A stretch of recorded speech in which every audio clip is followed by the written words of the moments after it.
ஒரு குட்டி கதையிலேருந்து ஆரம்பிப்போமா?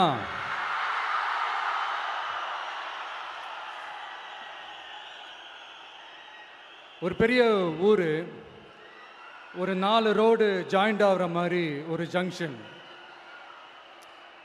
ஒரு பிஸியான ஏரியா, ஆள் நடமாட்டம் அதிகமாக இருக்கக்கூடிய ஒரு ஏரியா. அங்கே சென்டரில் ஒரு முரட்டு ஜல்லிக்கட்டு காலை ஒன்று நின்றுட்டு இருக்குது. காலில் மண்ணை வீசிக்கிட்டு சீறிக்கிட்டு அப்படியே நின்றுட்டு இருக்குது. யாருமே பக்கத்தில் போக முடியல. அந்த இடம் ஒரு கேஷுவலாக மாறணும் அப்படின்னா அந்த காளையை அடக்கி அமைதி ஆக்கினா தான் மறுபடியும் ஒரு பேக் டு நார்மல் சுச்சுவேஷனுக்கு அந்த இடம் மாறும். அந்த ஊரில் இருக்கிற ஒரு சில பேருக்கு மட்டும்தான் அந்த காளை அடங்கும். அவங்க யாருமே அங்கே இல்லை. ஆனால் அந்த க்ரௌடில் இருந்த ஒரு சில பேர், ஆல்ரெடி அந்த காளையை அடக்கணவங்களோட இருந்த ஒரு சில பேர், எங்களுக்கு இல்லாத அனுபவமா? நாங்க பார்க்காத காளையா? நாங்க பார்க்காத மாடா? நாங்க போய் அடக்குறோம்னு சொல்லிட்டு உள்ள போறாங்க. ஒருத்தராலையும் அந்த காளையை தொடக்கூட முடியல. எல்லாரையும் அடிச்சு வீசி தூக்கி போட்டுருச்சு. இப்போ என்னடா பண்றது அப்படின்னு பார்க்கும்போது அந்த கூட்டத்தை விலக்கிட்டு ஒரு சின்ன பையன் ஒரு என்ட்ரி ஒன்று கொடுக்குறான். உங்களுக்கு தான் தெரியும்ல, டேய் எங்களாலே முடியல, நீ எல்லாம் என்னத்தை போய் கிழிக்க போற? எங்களுக்கு அவ்வளோ அனுபவம் இருக்குது, நாங்களே அடிபட்டு ஓரமாக படுத்து கிடக்கிறோம், இவன் விளையாட்டுத்தனமா ஏதோ பண்ணிட்டு கிடக்கிறான், பாவம் அந்த காளைகிட்ட போய் அடிபட்டு சாவ போறான், பச்சா பையன், அந்த பையன், இந்த பையன், அண்டர் எஸ்டிமேட் பண்றது, ஏளனமா பேசுறது, இப்படி ஒரு பக்கம்.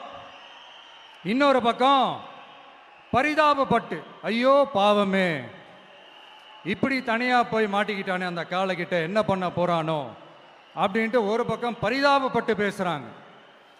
அந்த சின்ன பையன் எதுவுமே காதலையே போட்டுக்காம 2 பாக்கெட்லையும் கையை விட்டுக்கிட்டு ஸ்டைலா கெத்தா தில்லா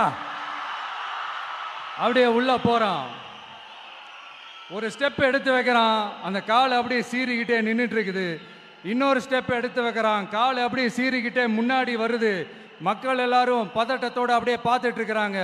இன்னொரு ஸ்டெப் எடுத்து வைக்கிறான், காலை அப்படியே முட்டை வரும்போது பாக்கெட்டுக்குள்ள மறைச்சி வச்சிருந்த 2 புல்லுக்கட்டு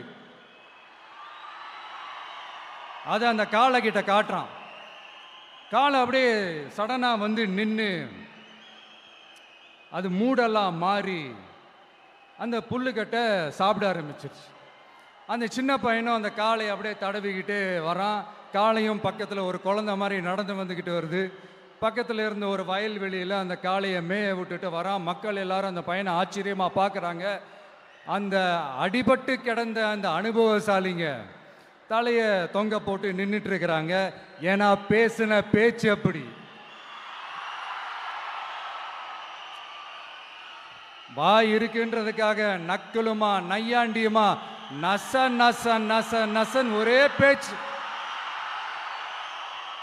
என்ன பண்றது, தலையை குனிஞ்சு அப்படியே நின்றுட்டு இருக்கிறாங்க. அங்க ஒரு பெரியவர் வர்றார். வந்து அந்த பையன்கிட்ட கேட்கிறாரு, எப்படிப்பா இப்படி ஒரு முரட்டு காலை சீறிட்டு நின்றுட்டு இருந்தது, எப்படி அந்த காளையை அடக்கின அப்படின்னு கேட்டதுக்கு அந்த பையன் சொல்றான், ஐயா எனக்கு அந்த காளையை பார்த்தா கோபமாக இருந்த மாதிரிலாம் எனக்கு தெரியல, அந்த காலை பசியோடு இருந்த மாதிரி இருந்தது, அதனால தான் அந்த புல்லுக்கட்டை காமிச்சவொடனே ஓகே நமக்கு தேவையானது கிடச்சிருச்சு அப்படின்னோடனே அந்த புல்லுக்கட்டை சாப்பிட்டுட்டு நம்மளோட அப்படியே ஜாலியாக வாக்கிங் வந்துருச்சு அப்படின்னு சொன்னான். இதை கேட்ட அந்த பெரியவர் சொன்னாரா, இந்த சின்னவங்க பெரியவங்க, அனுபவம் இருக்கிறவங்க அனுபவம் இல்லாதவங்க இதெல்லாம் விஷயமே கிடையாது.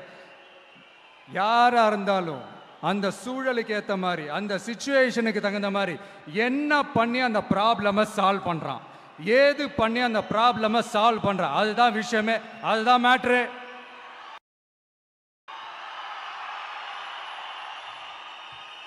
ஸோ நீ சூப்பர்ப்பா, என்ன ப்ராப்ளம் வந்தாலும் நீ சால்வ் பண்ணிடுவ அப்படின்னு முதுகில் தட்டி கொடுத்துட்டு அந்த பெரியவர் போகிறார்.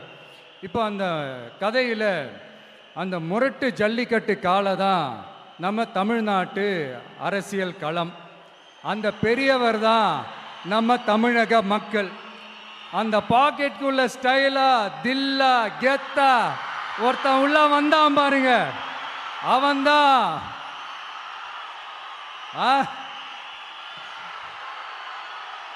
நான் இல்லைங்க, நான் இல்லை, நானு நீங்க நாம எல்லாருமா சேர்ந்து மாபெரும் மக்கள் சக்தியா இருக்கக்கூடிய நம்ம டிவிக்கு, அதுதான் அந்த சின்ன பையன்.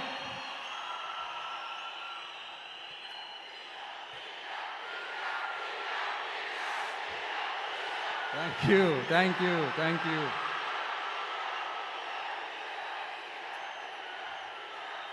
மக்களை நேசிக்கிற ஒரு நல்ல தலைமை இல்லாததுனால இத்தனை வருஷமா வேற வழி இல்லாம ஸ்டாலின் சார் கொடுத்த அந்த பொய்யான வாக்குறுதிகள் எல்லாத்தையும் நம்பி ஏமாந்த நம்ம மக்களுக்கு சரியான நேரத்தில் ஒரு வெகுஜன மக்கள் இயக்கமா வந்தது தான் நம்ம டிவிக்கு. அந்த முரட்டு ஜல்லிக்கட்டு கால கதை ஏன் சொன்னோம், எதுக்கு சொன்னோம், யார் யாருக்கெல்லாம் சொன்னோங்கிறது புரிய வேண்டியவங்களுக்கு புரியும்னு நினைக்கிறேன்.